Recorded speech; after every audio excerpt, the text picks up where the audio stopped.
My mom wanted to kick me out of the house because her friend moved in with her kids, and she said I was overreacting. So I'm Evan, 22, freelance video editor and content creator, which sounds cooler than it is most days. I still live at home, but before you assume I'm just lounging around in sweatpants while my mom makes me grilled cheese, hold up. I pay rent. I cover the electricity. Hell, I even pay for my mom's phone plan because she never got around to updating her billing info after the divorce, and I just kept covering it. Don't ask me why. My room isn't just a bedroom. It's my office, my studio, my entire base of operations. I've got my editing rig set up on this sturdy-ass IKEA desk I built myself, 2 softboxes wedged in the corner for decent lighting, and soundproofing foam on the walls that I stuck up with spray adhesive that absolutely wrecked the paint underneath. It's my zone, my safe place, my hustle nest, if that makes sense. Living at home worked for both of us. My mom needed help with the bills after my dad bailed a few years ago, and I needed a roof over my head while I built a client base. For a while, it was smooth. I'd work late. She'd leave me alone. We'd do groceries together on Sundays. Kinda like roommates with a long emotional history and shared DNA. But like every story that starts off decent, it didn't stay that way. It was early September when things started shifting. First sign, my mom asked me, really casually one morning over coffee, if I could scoot my stuff over a little to make some room in the closet. I thought maybe she was just doing some fall cleaning, so I didn't think too hard about it. I shoved my gear cases and lighting stand to one side and went about my day. Then, one afternoon about a week later, I came home from grabbing lunch with a client to find the guest room light on. Weird, because that room had basically become a storage locker ever since Dad left. I poked my head in and saw bedding, fresh bedding, on the old futon and some random suitcase in the corner. No explanation. I didn't ask, not yet. I figured maybe a friend of hers needed a few days. Next morning, I found out exactly what was going on. I was half asleep, making eggs in my hoodie and gym shorts, when she strolled into the kitchen, all chipper, and said, "So, Madison and her boys will be staying with us for a little while, just until they figure things out." Madison, her high school best friend, who I hadn't seen in years. The one who used to show up drunk to our house on Christmas Eve. I didn't even know she had kids. I blinked at her and asked, "For how long?" She just shrugged. "A few weeks, maybe longer. Depends on how fast she finds a new place. She got out of a really bad situation. Be patient, okay? Be patient." Sure. I tried. I really did. But by day 4, my world was upside down. The kids, 2 of them, boys, maybe 6 and 9, treated the house like a jungle gym. They screamed, ran, jumped, and fought constantly. Madison was either on the phone or napping on the couch, and my mom was suddenly too busy baking cookies and playing the doting Annie to notice the war zone forming around her. They weren't staying in the guest room anymore. Nope. The boys wanted space, and somehow, that translated to moving into my room. You heard that right. One evening I came home from a shoot to find all my gear shoved to the wall, my camera tripod toppled over, and my monitor powered on with smudges all over the screen. The kids had been playing Minecraft on it. I flipped. I yelled. Loud. I couldn't believe what I was seeing. And my mom, she acted like I was the problem. Said I needed to share. That they were just kids. That my stuff was just things and I could replace it. I told her flat out that this was not okay. That I paid rent. That this wasn't just my room, it was where I worked. But she didn't care. She actually told me, "This is my house, Evan. If you don't like it, maybe it's time you moved out." Those words hit like a punch to the chest. After everything I'd done to help, to support, to stay afloat while chasing a dream that's already hard enough without being sabotaged from your own damn home. She just dismissed me like that. That night, I packed up every piece of gear I had and drove it to my buddy's apartment 2 towns over. Slept on his floor next to a pile of C-stands and mic cables. I didn't even bring clothes, just my rig. Priorities. And here I am now. I haven't been back in over a week. My mom's been texting, saying I'm overreacting. That I made Madison feel unsafe. That the kids cried when I left. But not once did she apologize. Not once did she offer to fix the damage to my monitor or acknowledge that kicking me out of my own room, without warning, was completely out of line. So now I'm couch surfing, trying to keep clients happy while dealing with the fallout of being evicted from my workspace by children. And the worst part? I still love my mom. But I don't think I'll ever see her the same way again. At first, I really tried to convince myself it was fine. Temporary. Just a little hiccup in the routine. My mom had always been the type to want to help, and when she said her old friend Cindy needed a place to stay while going through a rough divorce, I figured we could handle it. I wasn't thrilled about having strangers in the house, especially 2 young kids, but I bit my tongue and told her it was fine. My exact words were, "Sure, it's your house," and I meant it. I really did. Because in my head, this was a 2-week thing, maybe 3 tops. The first few days weren't so bad. Cindy and her kids, both boys, were mostly holed up in the guest room. The boys were loud, sure, squealing, stomping, throwing tantrums over snacks or Minecraft or whatever, but I had headphones, and noise canceling is a beautiful thing when you're trying to edit a wedding video for a client who needed it done yesterday. I told myself over and over, just a few more days, just until she finds a place, and then things will go back to normal. But after a week, nothing had changed. Cindy was still camped out on the living room couch every night with a glass of wine and some show playing too loud on her tablet, and the kids had fully colonized the guest room and half the hallway. Their clothes were everywhere, toys underfoot in the kitchen, half-eaten bowls of cereal left on the coffee table, and my mom, instead of being frustrated, seemed happy, like she was enjoying the chaos. She'd started cooking more, baking again like she used to when I was a kid, and I caught her one morning humming while folding their laundry like she'd just adopted a whole new family. Meanwhile, I was still paying rent, still covering the electric bill, which had gone way up since the kids had apparently discovered a love for turning on every single light in the house and leaving it that way, still paying for the damn phone plan. But now I was dodging Legos in the hallway at midnight and waking up to the sound of a 5-year-old having a full-scale meltdown over Pop-Tarts. One night, I came home late from a gig. Some local band wanted a live session filmed in a garage studio, and all I wanted was to crash in peace. But the moment I stepped inside, I was greeted by the unmistakable sound of kids screaming. Not crying, screaming. The older one had apparently locked the younger one in the bathroom for being annoying, and Cindy was nowhere in sight. I found her in the backyard, chain-smoking on the patio with her feet up like she hadn't heard a damn thing. I had to be the one to settle the situation, and when I told her, maybe she should try keeping them quiet after 10 p.m., she rolled her eyes and said, "It's been a long day, Evan. Don't start." That was when something started to shift. I wasn't just being inconvenienced anymore. I was being pushed out.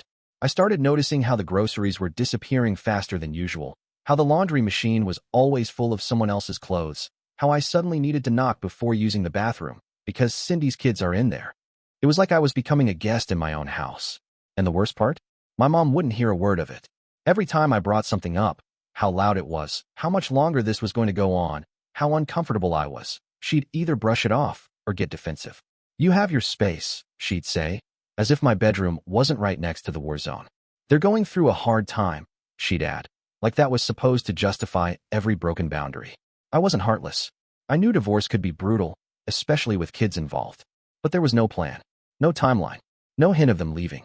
At one point, about 2.5 weeks in, I asked my mom, calmly, if Cindy had started looking at apartments yet. She gave me this look, like I'd just suggested kicking a puppy out into the snow. "You don't know what she's dealing with," she said. "She needs support right now, not pressure." But support doesn't mean letting someone squat indefinitely while her kids treat the place like a Chuck E. Cheese without supervision. I started retreating into my room more and more. I stopped eating in the kitchen unless they were out. I'd edit with my door closed and my headphones on, but even that wasn't enough. One afternoon, I was right in the middle of color grading a client's reel when one of the kids burst into my room, barefoot, sticky, yelling about needing help with the TV. He didn't knock. He just came in like it was his room now too. When I told him to leave, he pouted, said I was mean, and ran out crying. 2 minutes later, Cindy was knocking, not to apologize, but to say I shouldn't yell at her kids. I didn't yell. I just told him not to come in without knocking. But it didn't matter. In her eyes, I was the problem. And my mom, she didn't say anything at all, just stood there behind Cindy, awkwardly avoiding eye contact. That night, I sat in my car in the driveway for almost an hour before going back inside. I didn't know what to do. This wasn't just about guests overstaying their welcome anymore. This was about me slowly being erased from the space I was helping to pay for. And the more I tried to stand up for myself, the more it felt like I was being edged out, like I didn't belong there at all.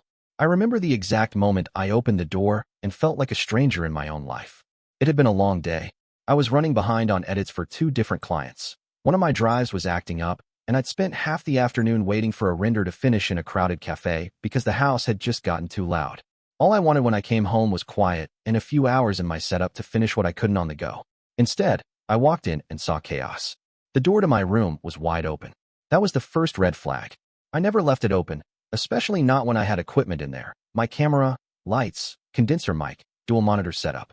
I'd worked too hard and spent too much money building that space to risk any of it being messed with. As soon as I stepped inside, my stomach dropped. There were toys everywhere. Little plastic action figures, a pile of blocks, some kind of slime spread across my desk chair like someone had tried to make a mess on purpose. My bed was completely stripped, sheets crumpled at the foot of the mattress, and a sticky juice box wrapper sitting on my pillow. But the worst part, the absolute gut punch, was my computer. It was on, fan humming louder than usual, and there in front of the screen was one of Cindy's kids, clicking through windows and dragging files across my desktop like he owned the place. I froze. I couldn't even speak at first. It was so surreal that I thought maybe I'd walked into someone else's house. When I finally found my voice, I said, "What the hell are you doing in here?" Louder than I meant to, maybe, but not screaming. The kid looked up at me like I was the intruder. He didn't even flinch. He just said, "Mom said I could play games." I couldn't believe what I was hearing. My computer wasn't a toy. It was my job. That machine had over $4,000 in upgrades, licenses, project files, client footage, some of it under NDA. I'd built my freelance work from that desk, from that exact machine. And now some kid was dragging files into folders like he was organizing his favorite cartoons. I didn't even hear my mom come up behind me. She must have heard me from the kitchen or something, because suddenly she was there in the doorway, arms crossed, and eyes already narrowed like I was the one who'd done something wrong.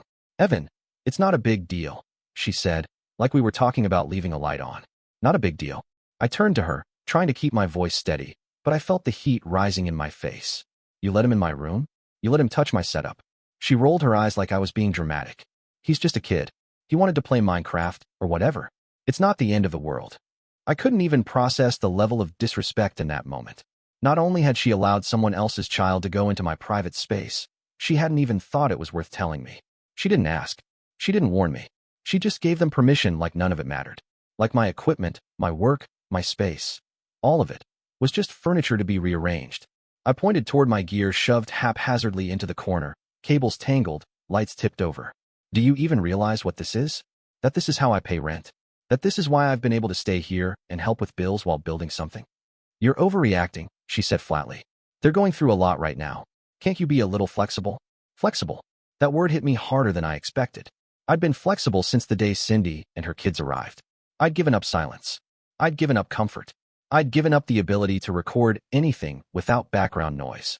But now she wanted me to give up the last bit of privacy I had. Without so much as a warning? "I pay rent." I reminded her, quieter now, because I was trying not to snap. "I pay for electricity. I pay your phone plan. And you didn't even ask me before you gave away my room." She looked at me like I'd just confessed to kicking a puppy. "Don't make this about money, Evan. You know that's not what family is about." That line nearly broke me.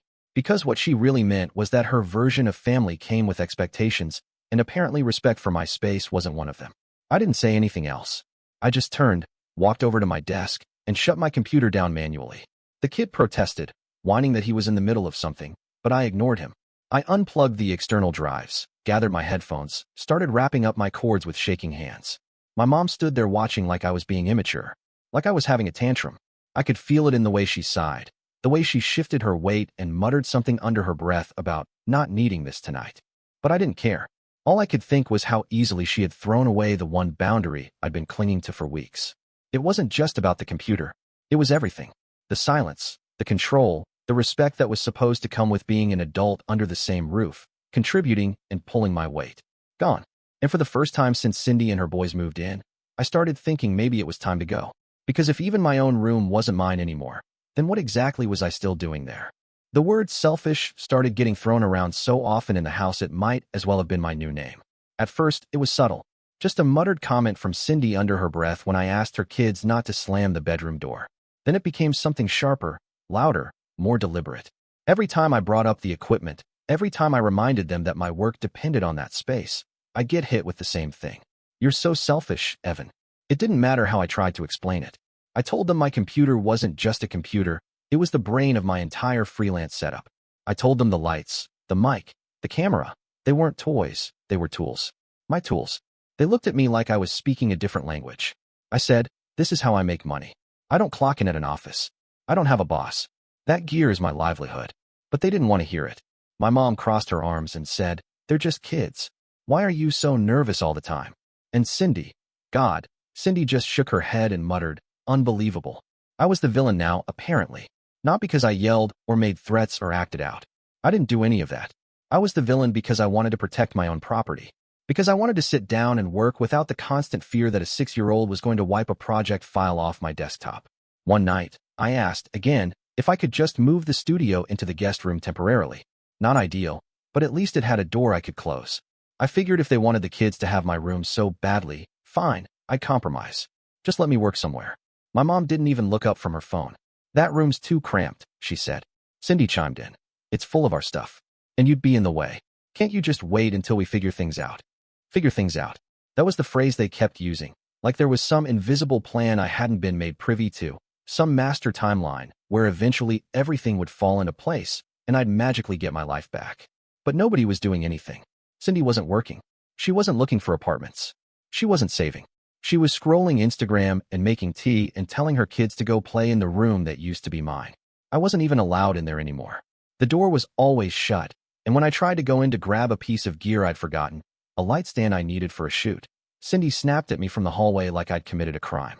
You can't just barge in there, Evan, she said, full-on defensive. They're playing. My mom backed her up immediately. You need to respect their space. Respect their space. Their space. The room I was paying for. The one with my name on the Wi-Fi account. The one where I'd built my career from scratch with nothing but borrowed money and secondhand cameras. Now I had to knock. I had to ask permission. And half the time, even when I asked, they'd tell me no or make me wait or remind me that the kids were napping. And every time I pushed back, every time I said, this isn't working, or I need my space back, it was the same response. You're being selfish. Like expecting boundaries made me a monster. Like protecting what I'd built was some kind of moral failure. They made it sound like I was choosing my gear over human beings. But what they didn't get, what they never even tried to understand, was that I wasn't picking gear over people. I was fighting for my right to have a life. I stopped trying after a while. What was the point? Every conversation ended the same way, with my mom looking disappointed and Cindy playing the victim, and the word selfish echoing through the walls like a mantra. Like if they said it enough times, it would become true. Maybe to them, it already had. Trying to work from a cafe seemed like a solution at first. I packed up my laptop, my portable drive, my headphones, and found a corner table near the back of a noisy little spot off Main Street. It had weak air conditioning and smelled faintly of burnt espresso, but it was the only place I could think to go where I wouldn't be interrupted by screaming kids or Cindy's voice carrying through the paper-thin walls of what used to be my house. I tried to tell myself it was temporary, just until the dust settled, but the truth was that nothing was settling. If anything, things were getting worse. I couldn't focus. My posture was all wrong without my chair and desk, and I spent more time shifting around trying to find a comfortable angle than actually getting work done. The Wi-Fi was spotty, and every time a barista yelled someone's name, my train of thought snapped in half. Deadlines started stacking up. I missed one, then almost missed another. I was staying up until 2, 3 in the morning just to try and make up for the lost hours, dragging myself out of bed every morning with less sleep than the night before. I looked like hell, eyes sunken, hands trembling from too much caffeine and not enough food. My clients were polite, but I could hear it in their voices. They were losing patience. I was losing ground. Back at home, it was like I had vanished. My mom stopped answering when I called her name. I'd bring things up, the noise, the mess, the fact that I still didn't have access to the room I paid for, and she would either pretend not to hear me or change the subject. One night, I caught her watching some reality show on the couch and said, "Mom, I really need my workspace back." And she just blinked at me and said, "We'll talk later." We never did. Cindy, on the other hand, acted like the queen of the house. She moved through the place like she owned it, telling my mom what to cook for dinner, rearranging things in the kitchen, even once throwing out a stack of mail I'd left on the counter because, in her words, it looked like junk. When I confronted her, she looked me dead in the eye and said, "You really need to learn to share space, Evan." Share space. In my own home. The one I was still paying rent to live in. She started using phrases like, "In this house we," and "we don't let the kids," as if she was part of the decision-making process now. Like she belonged more than I did. I'd be in the middle of grabbing something from the fridge, and she'd reach around me, like I was just another obstacle in her kitchen. When I sat at the dining table one afternoon to edit with my headphones in, she actually came over and said, "Do you mind? The boys are doing homework here in a bit."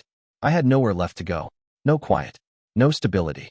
I was a tenant without rights, a ghost drifting through a house that no longer felt like mine. The place I used to come home to and feel grounded in had become a place I avoided, a place I tiptoed through, careful not to disrupt whatever delicate balance my mother and Cindy had built together. I tried to assert myself, tried to reclaim something, anything, but every attempt was ignored or twisted into me being unreasonable.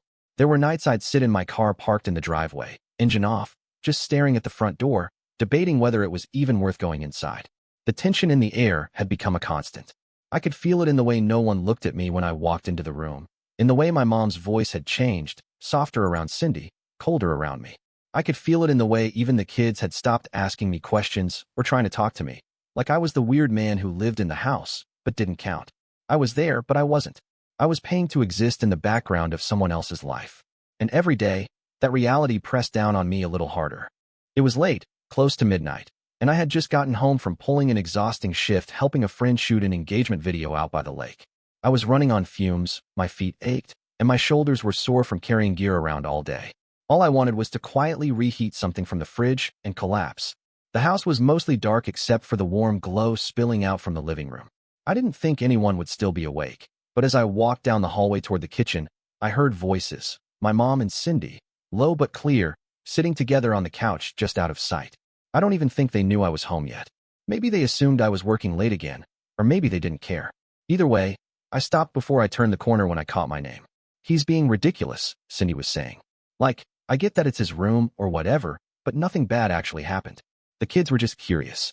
My mom gave one of those tired, dismissive sighs I'd been hearing more and more. "I know. He's overreacting. Acting like we've ruined his life. It's just so dramatic." Cindy laughed, quiet and sharp. "Immature, that's what it is. He's what, 22? And still acting like the whole house needs to revolve around his computer." There was a pause. Then my mom added, "He's always been like that. Sensitive. He just takes things too personally. He needs to grow up." I didn't move.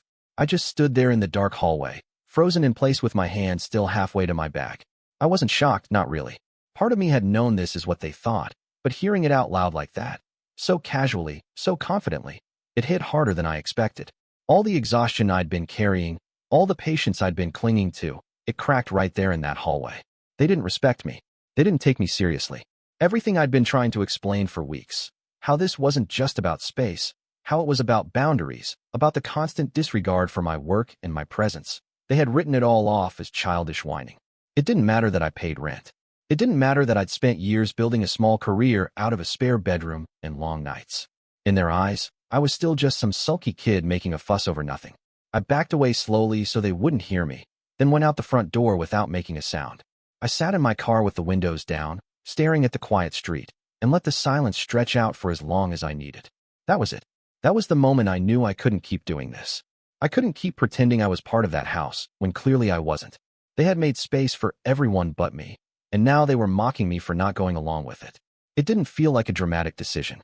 It felt like clarity, like I'd finally stopped waiting for something to change that never would. I didn't cry, I didn't yell, I didn't even feel angry in him. I just felt done. They had made it clear where I stood. Now I had to make a choice, and I already knew what it was. I didn't bother being subtle about it anymore. I waited until the kids were in bed and Cindy was off on one of her phone calls, pacing around the living room like she ran the place, and I asked my mom to sit down. She looked tired, already bracing for another discussion, but I wasn't interested in repeating myself this time. I told her plainly, calmly, that this couldn't keep going. I told her it wasn't working, and that I couldn't keep living in a house where I didn't even have access to the space I paid for. I laid it all out, no emotion, just facts. Either they moved out of my room and gave me back what I was paying for, or I would leave. No more negotiations. She didn't even pause. She let out this short laugh, like I just told her I was planning to move to Mars. "Where will you go?" she said, crossing her arms. "You can barely keep up with your work as it is. You think you'll survive out there on your own." I looked at her and realized she really believed that I wouldn't do it, that I couldn't do it. She thought I was bluffing, throwing some kind of tantrum I'd walk back from in a day or two. But I had already started looking. I didn't need her to believe me. By the end of that week, I found a room for rent about 20 minutes away. It wasn't glamorous. It was the smallest room in a beat-up old house with a landlord who smelled like old cigarettes and a kitchen that looked like it hadn't seen a deep clean since the early 2000s. The window barely opened, the carpet was worn down to the threads, and the radiator made a strange clunking noise every few hours. But it was mine. I signed the lease, paid the deposit, and started moving my equipment in the same day. I didn't tell my mom right away. I didn't need another conversation. I didn't want to give her another opportunity to talk down to me like I was a child making a mistake. I just did it. I packed my monitors and lights, my microphone and camera, every cable and hard drive and lens I owned. I brought only what I needed to live and work. Everything else I left behind. The room was barely big enough for my desk and a mattress, but I didn't care. For the first time in months, I could breathe. There were no toys on the floor, No one knocking on the door for snacks or whining about Wi-Fi. I could sit at my desk and work without headphones, without trying to block out the sound of someone else's life taking over mine. The walls were thin, sure, but the silence I got in those first few nights felt like freedom. It wasn't perfect. The bed creaked when I turned over. The shared bathroom down the hall had a leaky faucet that never quite stopped dripping. But there was no one barging in. No one accusing me of being selfish. No one treating my work like it was a hobby I should be ashamed of. It was small. It was rough. But it was mine. And for the first time in a long time, I didn't feel like I was apologizing for taking up space. I didn't argue. I didn't yell or slam doors. I just started packing. Quietly. Methodically. I came home that evening, walked straight past the kitchen where my mom and Cindy were talking about what to make for dinner, and went to the hallway closet where I kept my gear cases. I pulled out the biggest one, opened it on the living room floor, and started wrapping cables. No one said anything at first. My mom glanced over from the couch and raised an eyebrow, but didn't say a word. She thought it was just one of my mood swings, another empty threat, another overreaction. But I kept going. My camera went into its foam-lined case. My light panels were disassembled and laid flat. I rolled up my backdrop and tucked it into the corner. Then I went for the monitor. That's when her face changed. She sat up, her tone suddenly sharp. "Evan, what are you doing?" I didn't answer. I just kept unplugging it, wrapping the cords the way I always did, carefully, like it mattered. Because it did. Every piece of that setup was something I'd worked for. Bought secondhand, saved up for, upgraded slowly. It wasn't just equipment. It was the closest thing I had to stability. Cindy walked in, holding a laundry basket full of tiny socks and juice-stained pajamas, and stopped cold when she saw what I was doing. She looked from me to the monitor, then to my mother, and said, like it was the most natural thing in the world, "He can't take that. That's part of the baby zone now." I didn't even flinch. I just slid the monitor into its padded sleeve and zipped it shut. "The baby zone," she repeated, louder this time, like she was trying to reclaim the space by force of voice alone. "You don't get to just take things out of their room. That's where they play." I finally looked up. Not at her. At my mom. She didn't say a word. She just stood there with her arms crossed and her jaw clenched, like she was torn between saying something and pretending none of this was happening. That was it. That was the final nail. All the quiet disrespect, the gaslighting, the way they'd made me feel like I was a guest in a house I was paying to live in. It all crystallized in that moment. Cindy trying to claim ownership of my things. My mom standing there and letting it happen. The monitor I'd saved for, the microphone that helped me land my first client, now labeled as part of some imaginary baby zone I wasn't allowed to touch. I said nothing. I picked up the microphone, unscrewed it from the boom arm, coiled the XLR cable, and placed it gently into its case. They both watched me in silence after that. No more objections. No apologies. No offers to help. Just cold eyes tracking my every movement, like they couldn't believe I was actually doing it. Like they thought I'd fold again, the way I always did. But I didn't. I zipped the last bag, slung it over my shoulder, and walked out without looking back. The first night in the new place was rough. The walls were thin enough that I could hear someone coughing through the plaster, and the radiator clanged like it was being beaten with a wrench every hour on the hour. My mattress sat directly on the floor, wedged between a crooked desk and a dusty old closet door that didn't fully close. There was no kitchen table, no real space to spread out, and the only window looked out onto a brick wall. But it was mine. I didn't sleep much that night, not because it was uncomfortable, though it was, but because I felt something I hadn't felt in a long time. Relief. The kind that settles deep in your chest. Not loud or dramatic, just steady. I wasn't being watched anymore. I wasn't being dismissed, interrupted, or called selfish for needing space to work. I could breathe without someone telling me I was being overdramatic for wanting a closed door. It took me a few days to fully unpack. I set up the essentials first: monitor, mic, audio interface, my camera, and the overhead light panel I used for filming. The desk wobbled slightly if I leaned too hard, and I had to tape the power strip to the wall to keep it from sliding behind the outlet every time I unplugged something. But I made it work. I had to, because for the first time in months, I actually wanted to sit down and create again. The first edit I finished in that room wasn't my best, but it got done on time. And the next one was better. A week after moving in, a client emailed me to say the revisions were perfect on the first try. I read the message 3 times just to make sure I wasn't imagining it. That night, I cooked pasta on the tiny stove in the shared kitchen and sat on the edge of my bed eating it out of a mixing bowl, too tired to care that I didn't have proper plates. There were nights when I still struggled. The pipes would groan. Someone upstairs had a toddler who liked to cry at 3 a.m. The landlord wasn't the most responsive, and the floorboards creaked so loudly I could never sneak to the bathroom without feeling like I was waking the whole house. But none of it mattered, not really. Because no one was telling me I couldn't use my own equipment. No one was barging into my room or claiming it was part of some baby zone. No one was speaking for me, over me, or about me like I wasn't there. I was exhausted, but I was rebuilding. Slowly, on my own terms. I picked up more freelance gigs, started reaching out to old clients, even landed a retainer deal with a small production company that needed weekly edits. My workflow was smoother, my head was clearer, and I didn't dread walking through the front door anymore. There were still days when I remembered how things had spiraled back at the house. Days when I thought about my mom, about the way she stood there while Cindy tried to lock me out of my own room. That part still stung. But now when I woke up in the morning, even in a cramped, noisy room with a flickering ceiling light, I didn't feel like I was holding my breath.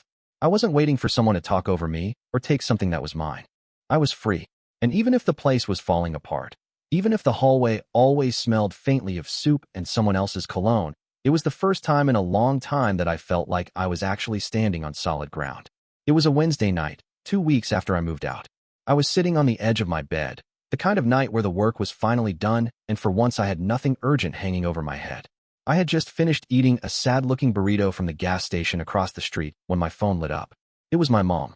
I hadn't heard from her since the day I left. I just stared at the screen for a few seconds, debating whether to answer. A part of me wanted to let it ring out, but curiosity got the better of me, and I picked up. Her voice was soft, more fragile than I remembered. She didn't say hello. She just started with, "When are you coming home?" I didn't say anything right away. I wasn't sure how to respond. She kept going, her voice starting to tremble. "It's so quiet here. We miss you. I miss you." She sniffled like she might start crying. But I didn't feel what I thought I would. No rush of guilt. No temptation to go back. Just a strange sort of stillness. I could hear the old TV in the background, the one she and I used to sit in front of during dinner sometimes when we didn't feel like talking. The same sound, but it didn't feel like home anymore. She kept talking, saying how different everything felt now, how the kids were restless, how Cindy was trying her best, but things weren't the same. I let her speak, but I wasn't really listening. Not to the words, anyway. I was listening for what wasn't there. She never asked how I was doing. Never asked if I was okay. Never said she was sorry. And it hit me all at once. She didn't miss me. She missed what I brought with me. The rent. The utility payments. The groceries. The buffer. The quiet convenience of someone picking up the slack without being asked. That was what she really meant when she said it was quiet. I looked around at my cramped little room. My clothes stacked in a milk crate. The noise from upstairs humming through the ceiling. It wasn't much, but it was honest. It was mine. I didn't answer her question. I just sat there, listening, until she ran out of things to say. Eventually, she asked again, quieter this time. "So, are you coming home?" I said no. Calm, clear, with no anger behind it. Just no. There was silence on the other end, a kind of hollow pause that made it clear she hadn't expected me to actually say it. I think she believed I'd eventually cave, that I'd come crawling back because things got hard or I felt lonely. But I wasn't lonely. Not like that. I had peace now. It wasn't perfect, but it was mine. I told her I hoped she was well and that I had to go. Then I hung up. She hasn't called again since. It was about a week after that call when she reached out again, this time by text. Just a short message that said, "Can you bring the computer back sometime this week? The boys are really struggling without it." I read it 3 times just to make sure I wasn't misunderstanding what she was asking. But no, there it was, clear as day. She wanted me to bring my computer, the one I bought, built, used for work and paid for entirely on my own, back to the house so Cindy's kids could use it. At first I didn't even know how to respond. I sat there, my phone in my hand, my thumb hovering over the keyboard. Part of me thought it had to be a joke. But the longer I stared at it, the more it sank in that she really believed she had the right to ask that. Not just ask, but to expect it. Like I was some extra piece of equipment she could plug back in whenever things got inconvenient. I called her. I didn't want to text this. I needed her to hear it. She picked up with that soft, cautious tone again, like she already knew I wasn't going to say yes, but hoped she could wear me down. She said, "It's just that they've gotten used to it, Evan. The games, the videos, you know how kids are." I didn't yell. I didn't get dramatic. I just told her what I should have said a long time ago. I'm not an add-on to your comfort. I'm not your stash. I'm not a spare room you can give away, or a credit card you can slide when things get tight. That computer isn't a toy. It's not a public resource. It's mine, and it's how I survive. She tried to cut in, but I kept going. You've been treating me like a walking ATM, like I'm just a piece of the house that helps you get by, but I'm not. I'm a person, and you have no right to decide how I live, where I work, or what I do with the things I paid for. You gave my space away like it didn't matter. You let someone else's kids crawl all over my job. and then made me the problem when I spoke up.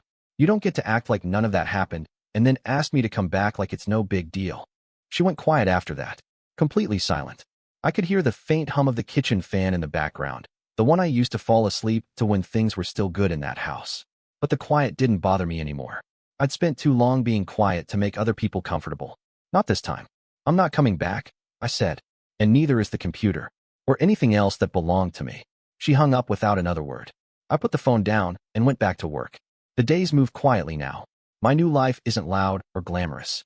There's no dramatic transformation, no big success story, no sweeping change. Just small, steady things. I wake up to the sound of traffic outside the window and the radiator ticking in its usual rhythm. I brew cheap coffee in a secondhand machine and sit at my desk, where everything is exactly where I left it the night before. No one touches my gear. No one calls me selfish. No one treats me like a spare part in someone else's household. The room is still small. The walls still creak. The bathroom light flickers if you run the sink and flip the switch at the same time. But it's quiet in a way that feels earned. I pay my rent. I do my work. I walk to the corner store when I need air. Some nights I fall asleep listening to the neighbors argue through the vents. Some nights I sleep through like a stone. And that's all right. It's mine. I don't hear from my mom anymore. Not since that last call. I don't expect to. Whatever she misses, it was never really me. It was the role I played. The safety net. The son who paid the bills and never asked for much. And when I finally asked for something as simple as respect, they acted like I was asking too much. So I stopped asking. I still think about it sometimes, usually in the quiet moments. The way she looked at me when I packed the monitor. The way Cindy called my room the baby zone. The way I kept swallowing my own frustration for weeks because I thought keeping the peace was more important than keeping myself intact. But that version of me isn't here anymore. I look in the mirror now, and I don't see a confused kid begging for space. I see someone who left instead of letting himself be erased. Someone who walked away from being used and blamed for wanting dignity. I didn't explode. I didn't scream. I just chose to leave. And that choice, as small as it looked from the outside, changed everything. Better to be alone than scorned. Better a tiny room on my terms than a big house where I'm nothing but an afterthought. I'm not thriving yet, but I'm not broken. And for the first time in a long time, I trust myself to keep going.